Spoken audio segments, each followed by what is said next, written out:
Bonjour à toutes et à tous, bienvenue dans cette nouvelle édition d'information. Ce week-end, on va revenir ensemble sur l'actualité de la région, sur tout ce qui s'est passé cette semaine près de chez vous. Et en images, on revient sur la visite d'une sénatrice. C'était cette semaine du côté de Berck, auprès des sauveteurs de la SNSM. Corinne Ferré est élue du Calvados, mais elle préside aussi et surtout la mission d'information parlementaire sur le sauvetage en mer. Depuis le décès tragique cet été de 3 sauveteurs au Sable d'Olonne, les parlementaires sillonnent la France pour rencontrer les premiers concernés, à savoir les sauveteurs eux-mêmes, ce qui leur permet de dresser un état des lieux de leurs moyens d'action. Ici à Berck par exemple, la SNSM n'a pas de site en bord de mer et doit faire avec un vieux tracteur qui va bientôt rendre l'âme. L'association fonctionne avec peu d'aide publique et a besoin de dons pour survivre. Plus d'explications au micro de Morgane Reylan. Tout ce qu'on fait comme recherche de dons ou vendre des porte-clés, des stylos, des crayons, etc., c'est uniquement pour payer l'entretien et le renouvellement du matériel. Et il faut ramer parce que tout a un coût très important. Un exemple, notre tracteur qui est là derrière a 37 ans, il est plus que vieillissant. Il a déjà fait une marée complète sous l'eau. On a été voir un tracteur chez nos amis anglais juste en face d'ici. C'est la Rolls-Royce des tracteurs, je suis tout à fait d'accord. Mais quand on voit le coût, c'est 552 000 euros. C'est un rêve pour nous, on ne l'aura jamais. Donc on essaye aujourd'hui de plancher sur un système de tracteur un peu plus simple et beaucoup moins cher, mais qui ne sera jamais équivalent à ce qu'ils ont là-bas en face, quoi.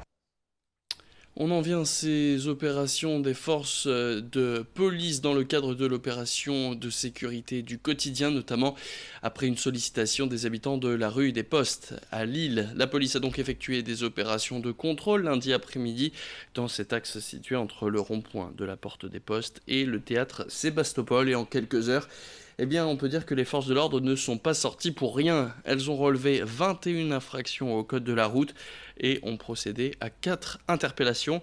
Une pour conduite sous l'emprise de stupéfiants. 2 autres de ces interpellations ont eu lieu dans des stacks de la rue pour contrôle dissimulé. La dernière personne interpellée s'est vue signifier une obligation de quitter le territoire. En tout, les 3 commerces qui avaient fait l'objet de sollicitations par les riverains ont donc commis 12 infractions. Ils risquent une fermeture administrative, voire une fermeture judiciaire. Une opération efficace, comme le juge le commissaire Lucille Klein, interrogée par Florine Curec. On a des demandes, mais on est également conscient de la situation et on le fait également beaucoup d'initiatives. Donc là, c'est une opération d'initiative aujourd'hui également qui est organisée dans cette rue. C'est une opération qui entre dans le cadre de la police de sécurité du quotidien, puisque bien que la rue des Postes ne soit pas en QRR, en quartier de reconquête républicaine, c'est un quartier dans lequel nous allons très régulièrement, quotidiennement, 7 jours sur 7, pour relever toutes sortes d'infractions. En France, on consommerait 30 litres de bière par an en moyenne. Une moyenne évidemment puisque ce chiffre est plus fort à certains endroits, par exemple par chez nous. Inscrite dans notre culture historique, cette boisson est considérée comme un atout local, on en a déjà parlé sur cette antenne. Il y a même une forme de tourisme autour de la bière qui s'est donc développé dans la région. Le houblon était auparavant très cultivé dans le Nord et le Pas-de-Calais, et il est aujourd'hui de moins en moins présent. Ils ne sont plus qu'une dizaine de houblonniers dans le secteur des Flandres intérieures et le Pas-de-Calais, et produisent 50 quintaux de houblon sec. Parmi eux, on retrouve Riquier Thévenin. Il s'est installé en avril dernier pour faire du houblon biologique sur une parcelle d'1 hectare au sein de l'espace naturel du Mont des Cats. Découvrez son portrait signé Corentin Escaillé.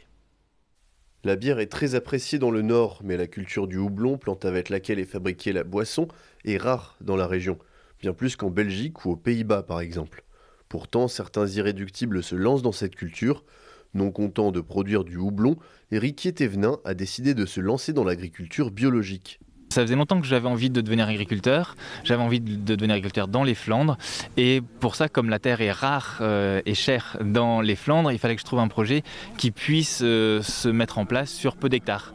Donc quand j'ai pensé au houblon, c'est devenu une évidence, une culture historique dans les Flandres qui permet quand même de démarrer une activité agricole avec 1 ou 2 hectares. Je me suis dit banco et je me suis lancé dans le houblon bio. Les brasseurs achètent le kilo de houblon à environ 15 €, mais pour la même quantité de ce houblon bio, il faudra débourser le double du prix.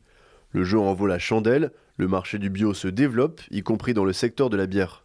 Ce type d'exploitation est donc très recherché, mais les brasseurs ont du mal à trouver leurs matières premières dans la région. C'est difficile, surtout en bio. Pour l'instant, il n'y en avait pas, il faut le dire. Riquier est quand même le premier. Donc on l'a acheté jusqu'à présent surtout en Alsace, ce qui n'est pas si loin, ou bien de l'autre côté de la frontière, en Belgique. Mais il y a globalement une pénurie de houblon bio. Donc les prix ont beaucoup monté aussi. Et il y a certaines années, on n'en trouvait quasiment pas. Donc on a vraiment besoin que des plantations comme ça se développent, quoi. Et si le houblon bio est si rare, c'est qu'il n'est pas si facile à cultiver. Il s'agit d'une plante fragile, sensible aux maladies et aux insectes, qui demande d'autant plus d'attention lorsqu'on se lance dans le bio. Le houblon, il faut en prendre soin parce que c'est quand même une plante sensible à certaines maladies, que ce soit le mildiou ou sensible aussi à certains insectes comme les pucerons, etc., etc. Donc oui, il faut en prendre soin, il faut être très souvent dans sa houblonnière, observer beaucoup et traiter même avec des produits naturels ou des tisanes ou des produits naturels. Il faut quand même venir soigner les plantes très souvent. La présence de ce type d'exploitation ravit les brasseurs qui trouvent un fournisseur bio et local, mais aussi les touristes, heureux de pouvoir voir d'où vient la célèbre bière du Nord. Et puis, un moyen d'avoir une bière gratuite maintenant, les gérants du privilège situé rue Royale à Lille ont décidé de lancer une campagne de récolte de déchets. Une campagne qui a été lancée lors de la braderie, et le principe, vous deviez ramener une bouteille remplie de mégots de cigarettes et le bar vous offrait donc une pinte. Une opération qui a connu un franc succès et que le gérant a décidé de reconduire au moins jusque fin décembre. Rassurez-vous, il sait quoi faire de ces mégots qui traînaient auparavant dans le caniveau, puisque pendant la braderie, Julien Pack, un jeune diplômé de HEI, est allé à sa rencontre pour les lui demander. Il est en fait le créateur d'une start-up qui a pour but de recycler ces vieux mégots afin de créer une matière isolante, par exemple pour des vêtements. Pour vous faire une idée, avec 4000 de ces cigarettes, il peut isoler un manteau. Alors, pour pouvoir profiter de cette bière gratuite rue Royale, vous savez ce qu'il vous reste à faire. Écoutez cette interview signée Rémi Desremaux. En fait, je tenais un stand à la braderie, j'ai entendu parler de l'action du privilège et du coup je me suis pointé là le soir, j'ai donné mes coordonnées à Guillaume et puis du coup c'est parti de ça. Le Ciao Mégot, ça consiste à recycler le mégot de cigarette.